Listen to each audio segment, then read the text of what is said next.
Today, I want to talk about the quintessential American handgun cartridge, the .45 ACP. Be warned, however, that no discussion of this cartridge would be complete without exploring the origins of U.S. military obsession with the Lord's caliber. So if you're just looking for someone to agree with your opinions, validate your decisions, or enable your addiction, this might not be your video. There are some inconvenient truths and unpopular opinions ahead. However, if you're ready for a deep dive into cartridge development, stick with me. I promise we'll get there, but it's going to be a long story. That said, let's go all the way to the beginning and look at the facts and events that led us into the modern era with the year of our Lord Browning, 1911. And remember, if you think I'm wrong, fight me in the comments. If you can prove I'm wrong, shoot me an email. I'd love to hear from you. This story begins with Samuel Walker, captain in the Texas Rangers. The Rangers, fighting Indians and Mexicans in the Southwest, had been among the earliest units to adopt the Colt Patterson revolver, and the men perfected its use on horseback, a decided advantage over dismounting to fire and reload, as was typical of other mounted soldiers using single-shot pistols and carbines. In 1846, Walker was appointed captain in the United States Army and authorized to raise a volunteer company of mounted riflemen. Walker traveled to Washington, D.C. to recruit, train, and equip his new command. In that interest, he met with Samuel Colt to request a new type of revolver. The proposed gun was to be 6-shot, carried on a saddle, capable of being used one-handed from horseback, should fire 50-bore conical bullets, and be powerful enough to equal the currently used carbines to a range of 200 yards. The resulting 1847 Colt Walker revolver was a massive 4.5 pounds, firing a 148-grain conical bullet over a 60-grain charge of black powder with a velocity just over 1,100 feet per second out of a .44 caliber 9-inch barrel. To clarify, the inner diameter of a barrel is called the bore. A numbered bore size, also called gauge, expresses the number of round lead balls of that diameter that it takes to make up 1 pound. Dividing 1 pound of lead into 50 round balls results in a diameter of .453 inches, weighing 140 grains each. During the 1800s, it became more common to describe bore size by caliber. Caliber is the same measurement expressed in inches. Prior to the 1870s, barrel sizes were named based on their smallest inner diameter before rifling grooves were cut. For efficiency and accuracy, lead bullets should have the same outer diameter as the rifling grooves of the barrel. Since the 1700s, rifling grooves have typically been cut about 7/1000ths of an inch deep, so a barrel with a groove diameter of .453 inches will have an inner diameter of approximately .44 inches. To make this even more complicated, original muzzle-loading revolvers typically used a groove diameter slightly larger than the bullet in order to mitigate the effects of black powder fouling. However, chambers were slightly smaller than the bullet diameter to ensure a tight seal when the bullet was seated over the powder charge. For the Colt Walker, this means that a .453-inch bullet was forced into a .451 to .452 inch chamber before being fired through a barrel with a .453 to .454 inch groove diameter. If you just don't think about it, it makes perfect sense. It was Captain Walker's specification of bullet size that would start 6 generations and counting of U.S. military obsession with the .45 caliber pistol. The Colt Walker was a bit too ambitious, however. It proved difficult to handle, and due to the large powder capacity and inexperience of the men using it, at least a quarter of issued pistols experienced burst cylinders or barrels within the first year. This led to the pistol being used with a charge of powder closer to 45 grains than the 60 grains originally intended, with an average velocity around 900 feet per second.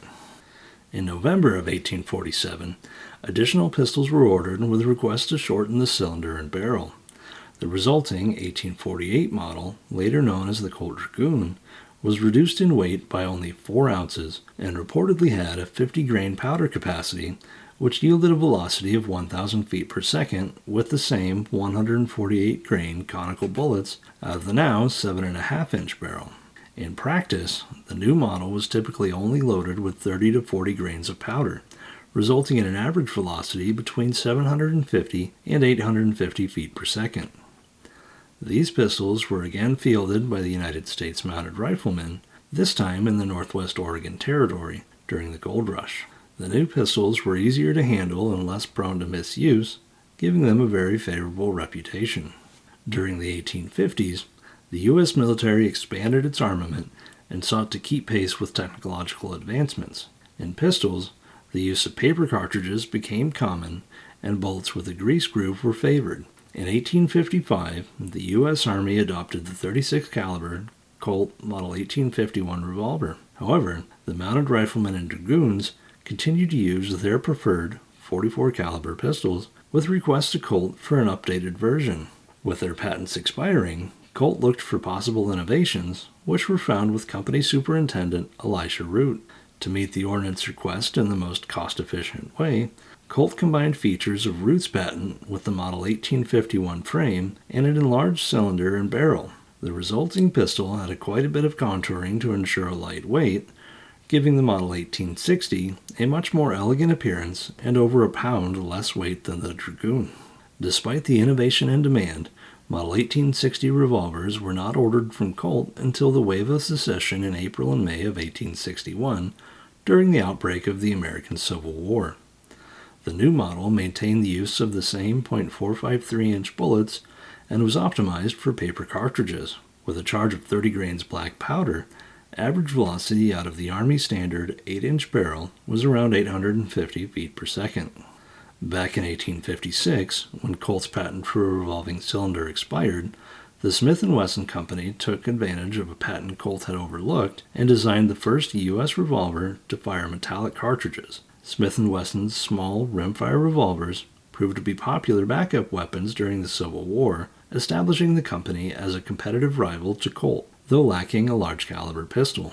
During 1869, Smith & Wesson developed their own .44 caliber revolver, and in 1870 released the Smith & Wesson Model No. 3, which may have been the most advanced handgun of its time. The only shortcoming of the pistol, from the military's viewpoint, was the use of a rimfire cartridge, the .44 Henry, with case and bullet of .441 inch in diameter.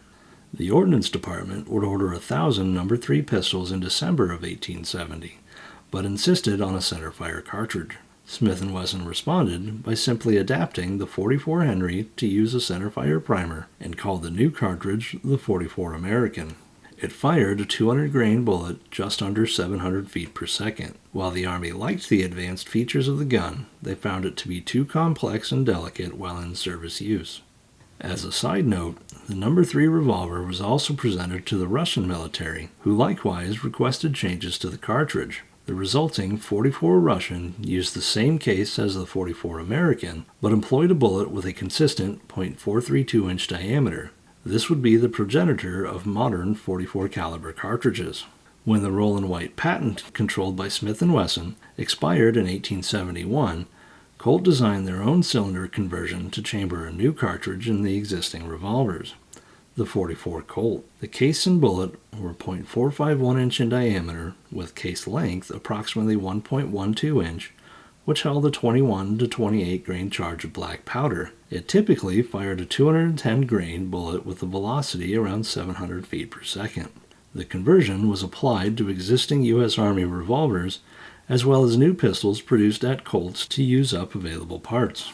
At the same time, Colt designed a new pistol specifically for breech-loading cartridges, but still based on the conversion patents. The resulting model continued the open-top construction with a larger frame and cylinder. Rather than firing the new .44 Colt, the 1872 pistol was chambered for the widely available .44 Henry rimfire and released for commercial sale, as well as being submitted for military trials. Throughout 1872, the Army Ordnance Board conducted trials with all categories of small arms to determine what equipment would be suitable to meet their future needs and replace outdated equipment. Even at the time, the board faced accusations of rampant corruption and backdealings. The .44 Russian was a solid frontrunner for pistol cartridges until the report of carbine tests concluded that all small arms should be standardized at .45 caliber. Colt was favored for pistol manufacture, but the 1872 model was dismissed for lack of a solid frame and request for a more powerful cartridge. Continued development resulted in the Colt Model P, which was adopted by the Army in 1873 and would come to be universally known as the Single-Action Army. A new cartridge was developed alongside the pistol and called the .45 Colt, or more commonly, the .45 Long Colt. The cartridge case was 1.285 inch long and fired a 255 grain, .452 to .454 inch inside lubricated bullet with a 40 grain charge of black powder for a velocity of 850 feet per second. In 1875, Smith & Wesson produced an updated No. 3 revolver incorporating advancements patented by cavalry officer Major George Schofield, brother of then Major General John Schofield, ex officio president of the Ordnance Board. Contrary to later rumors of favoritism, General Schofield was serving in Hawaii and does not appear to have been directly involved with the decisions on weapon selection at the time. It was requested that the new pistol chamber the .45 Colt cartridge, but Smith & Wesson instead produced a new .45 cartridge with a 1.1 inch long case, firing a 230 grain, .454 inch inside lubricated bullet at a velocity of 730 feet per second.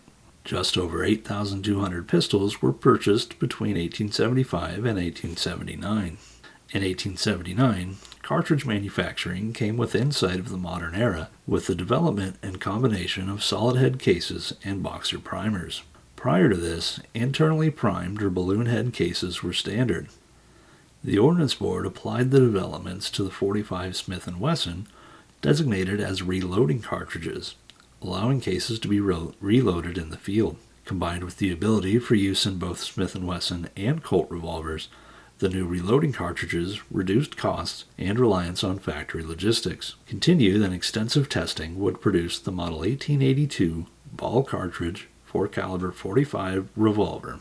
The Model 1882 cartridge was originally identical to the .45 reloading cartridge with a 230 grain bullet and 28 grain charge of black powder. In 1877, it was updated to use the smaller rim diameter of the .45 Colt and given the designation of .45 Colt Gov't, which is why we call the .45 Colt .45 Long Colt. In 1890, case material was changed from copper to tinned brass due to being lower in cost and stronger. Between 1886 and 1892, trials were conducted which led to the adoption of the swing-out cylinder Colt double-action revolver and its .38 caliber cartridge firing a 148 grain bullet at 750 feet per second, which admittedly sounds rather anemic until you remember that it's equivalent to the lower end of loads used in the Colt Dragoon. The revolver was first adopted by the Navy in 1889, and after additional development, the Model 1892 was accepted for all branches of the Army, a matter of some resentment among cavalry officers who favored the tradition and cartridge of the .45. Ironically, cavalry officers were the first to be issued the Model 1892, with .45 caliber pistols being recalled from all units except horse artillery starting in 1893. The horse artillery complained about the length and weight of the .45s, so the Ordnance Department began shortening the barrels to 5.5 inches during refurbishment. Pistols not issued to artillery units were put into storage. The new revolver was justifiably despised for its heavy trigger pull, 13 pounds single action and over 18 pounds in double action, compared to 4 to 6 pounds of the earlier Colts used. This was a safety feature which senior military found not only desirable, but essential. While the Model 1892 was more complex and difficult to repair in the field, it served favorably throughout the conflicts in the Caribbean, South America, Asia, and against the Spanish in the Philippines. The indigenous Filipinos, however, were a unique situation. The occupying force in the Philippines, if oversimplified, consisted of a military police called the Philippine Constabulary, which was indigenous locally and overseen by a mix of indigenous and U.S. officers regionally, who were in turn overseen by a U.S. military general with the title of governor. The constabulary were tasked with maintaining peace and order, while the U.S. military primarily acted to subdue combatant forces in open rebellion, as well as building infrastructure. Due to the mixed and transient loyalties of the indigenous population under U.S. command, arms distributed among the constabulary were typically limited to Model 1892 revolvers and outdated single-shot Springfield carbines and Remington shotguns. The intent was to prevent supplies being used against U.S. forces and ready identification of misappropriated armament. The mix of Army, Navy, and Cavalry units stationed in the Philippines were typically armed with the Model 1892 revolver and the Krag-Jorgensen rifle or carbine. Back in the U.S., in 1898, the remaining Schofield revolvers were sold as surplus to the commercial market. By the end of the year, 650,000 .45 long Colt cartridges were purchased for use in the Philippines. However, the order was set aside for proof testing refurbished Colt revolvers, as it was prone to split cases and blown primers. It is unknown why this order was placed, as there does not appear to have been any troops with issued .45 caliber revolvers in the Pacific at that time. With the outbreak of hostilities in late 1899 and Filipino adoption of guerrilla-style tactics, reports began decrying the performance of the .38 caliber revolvers and .30-40 rifles when used in close combat. The Civil War era volley fire tactics that had been successful against the Plains Indians and conventional armies were simply not effective in the cities and jungles of the Philippines and led to a high number of casualties. In response, Smith & Wesson developed the .38 Special cartridge, firing a 158 grain bullet at 850 feet per second, which could also be used in the Colt revolver, and more Winchester and Remington shotguns were procured. Additionally, cavalry requests for their .45s finally had a reasonable justification. In 1901, the .45 Model 1882 cartridge was updated further, no longer tinning cases and using a 225 grain bullet and 26 grains of black powder. 2 million cartridges were produced and sent to the Philippines, along with the first order of refurbished Model 1873 pistols. By the time this equipment arrived, however, the majority of fighting had subsided. A provisional government was established, and rebel forces had retreated to the Moro-populated southern islands. Intermittent fighting with the Moro would continue until 1914. In 1902, an updated version of the Colt Model 1878 revolver was sent for use by the Philippine Constabulary. The Colt 1878 had problems with light primer strikes using the Model 1882 ammunition. To address this, Colt increased the strength of the hammer spring, resulting in an egregiously heavy trigger, which was in turn addressed by making the trigger large enough to pull with 2 fingers. However, even the 1902 abomination couldn't fix the Colt's difficulties setting off military ammunition, and in 1903, special primers were designed to update the Model 1882 cartridge. Still, the Philippine Constabulary found the pistol unusable and most sat in storerooms without ever leaving their shipping containers. It is a seldom admitted fact that use of .45 caliber revolvers had little, if any, effect during fighting in the Philippines. They proved to be no more effective at stopping or killing determined attackers than the standard issue Colt 38. The constabulary adapted to using a minimum of 2-man patrols, where one was armed with a Krag carbine and the other a Winchester 1897 shotgun. The Army, likewise, adopted the liberal use of 12-gauge buckshot during jungle fighting and close-range engagements. Cooperation of the local population after the elimination of piracy by coordinated Army and Navy units was undoubtedly the largest single stabilizing factor during the Philippine conflict. It is at this point that the .45 automatic cartridge began development and branches off from that of the revolver. The military's .45 revolver cartridges would not use jacketed bullets until 1905 and did not switch to smokeless powder until 1908. While the Philippine conflict was ongoing, Colt and the illustrious John Browning were hard at work developing an automatic pistol for the military. The Colt Model 1900 and 1902 military both saw service in the Caribbean and Philippines during field trials with the Cavalry. While they admitted its greater accuracy and reduced maintenance compared to the Model 1892 revolvers, they were quick to bemoan that the caliber was just as small. At the same time, between 1901 and 1903, Colt had also been working to develop a .41 caliber cartridge for use in the automatic pistol without much success. In October of 1903, the U.S. Ordnance Department tasked a 2-man board to address the insufficient stopping power and shock effect of the Colt 38 revolver cartridge. by conducting tests to determine what design and caliber of bullet possess those essential qualities. While many cite the test as definitive evidence of cartridge superiority, it was largely a farce. The concepts of stopping power and shock effect are almost as poorly defined or understood today as they were in 1900.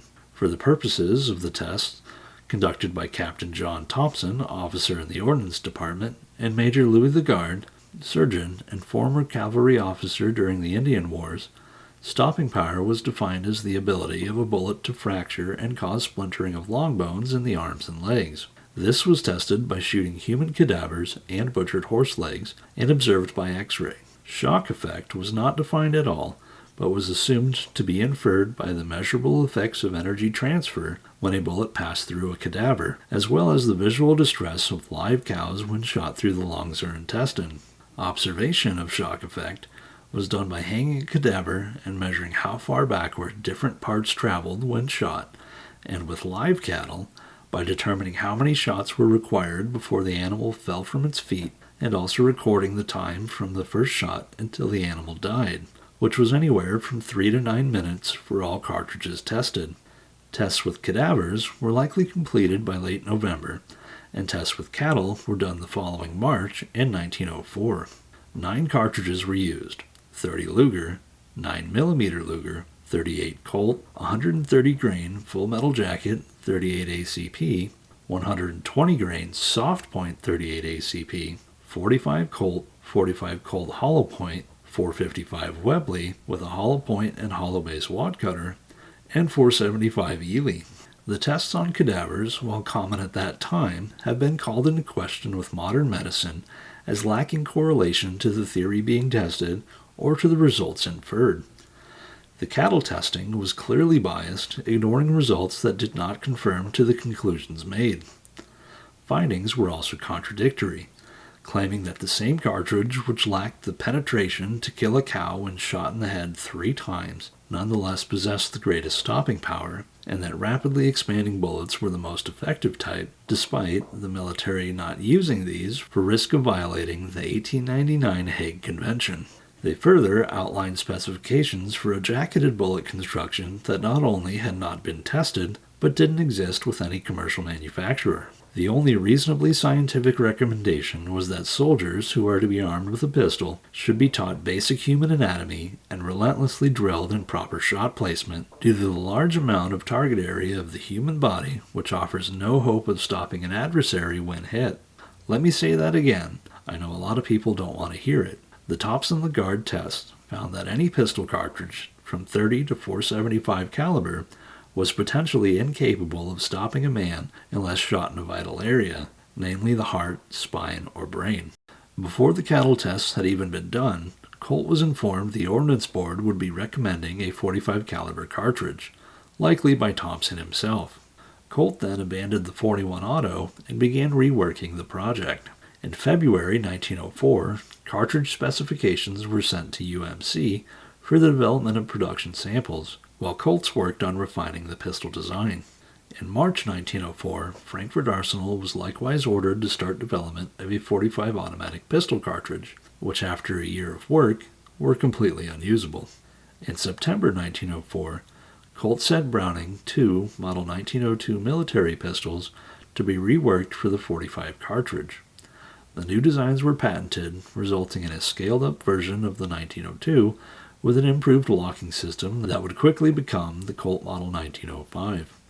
During March and April of 1905, samples were sent between Colt, Browning, and UMC for a rimless .45 caliber cartridge with the same case length and overall length as the .38 ACP, using a jacketed 200 grain bullet and 5.5 grains of bullseye powder, cantilever on the case with no crimp at the case mouth. After reducing the powder charge to 5.1 grains for a velocity around 900 feet per second, the samples were approved and 1 million were ordered for testing with Colt. In June, a prototype pistol was sent from Colt to the Ordnance Department for testing their cartridge samples. In September, another pistol was sent to the Ordnance Department, this time a production sample. In November, another 1 million cartridges were ordered from UMC by Colt, and by December, the first commercially sold Model 1905 pistols were being shipped for distribution. In late 1905, Frankfurt Arsenal was notified they would be required to provide ammunition for upcoming military trials to select an automatic pistol. During 1906, cartridges were designed with both rimless and semi-rimmed cases, .923 inch long, firing a 230 grain bullet at 800 feet per second.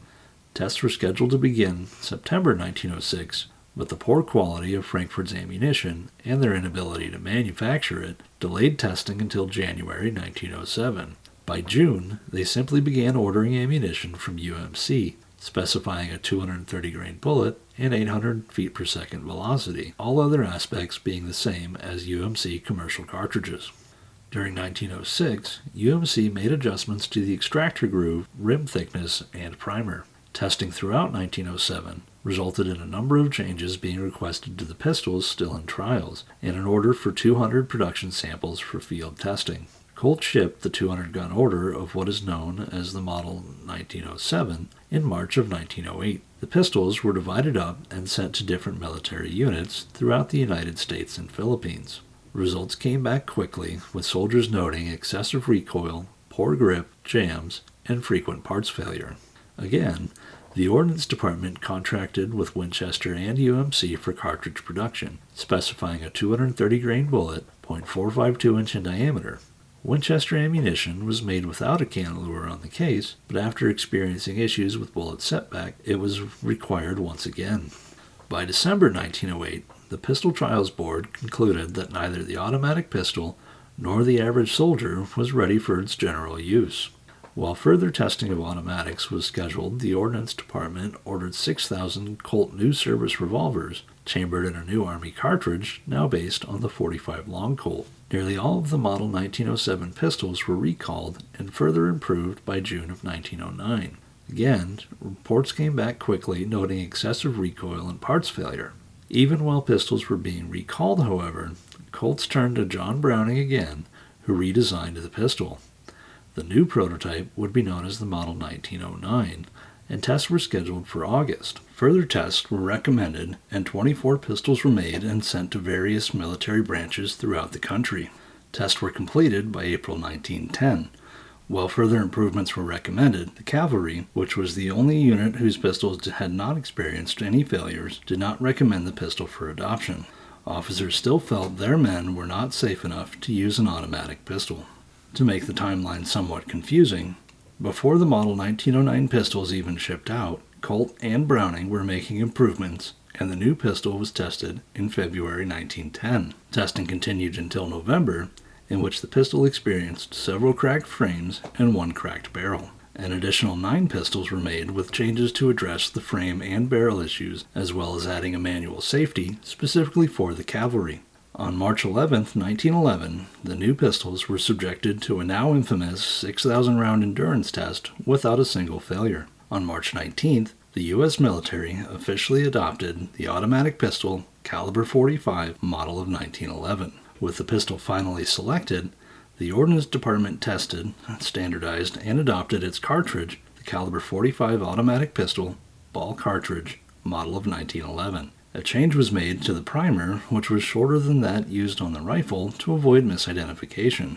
A slightly tapered 230 grain, fully jacketed bullet, .450 to .451 inch in diameter, was specified with a velocity of 800 feet per second. The new cartridge would be produced by Frankfurt Arsenal. 2 powders were approved: DuPont Pistol Powder No. 2, which was bullseye powder, and Pistol Powder No. 3, another DuPont powder that appears to have been discontinued sometime in the 1930s or 40s. As a side note, current bullseye powder made by Alliant is rumored to use the same formula originally developed by Laughlin and Rand in 1898. Laughlin and Rand was acquired by DuPont around 1902, which was broken up under antitrust laws in 1912, forming the Hercules Powder Company, which was then purchased by Alliant in 1994.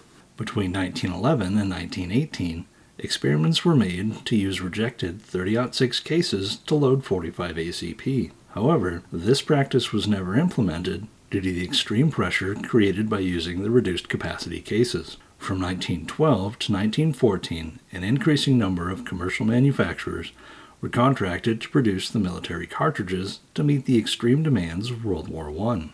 In 1917, the Colt New Service Revolver was modified to chamber the .45 auto cartridge with half-moon clips. The Model 1911 cartridge was updated to include 3 dimples crimped at the case mouth to prevent the bullet from traveling forward under recoil when used in the revolvers.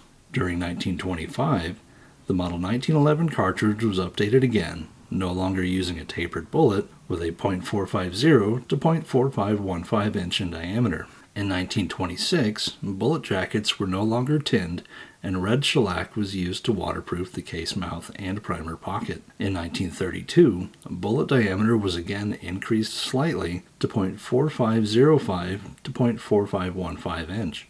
Also, Frankfurt Arsenal discontinued using bullseye powder as the high nitroglycerin content was found to be desensitizing the TNT used in their primers. It wasn't until 1935 that Frankfurt Arsenal added machines to check case powder levels in their production assembly, due to batches that went out with double and triple powder charges. In response, DuPont developed Pistol Powder No. 5, which would more fully fill the case with a 5-grain powder charge, and it became the standard powder used by Frankfurt Arsenal until discontinued in 1940. It is speculated that after 1940, bullseye powder was again used with a different primer formula, but this has not been confirmed. From there, the rest is history. Since World War II, nearly every conceivable specialty variation has been tried and tested, with the U.S. military until their adoption of 9mm in 1985, and even more so on the commercial market. Use of higher pressure plus P cartridges comes and goes in vogue, but the 230-grain bullet with a velocity of 800 to 855 feet per second is still the standard.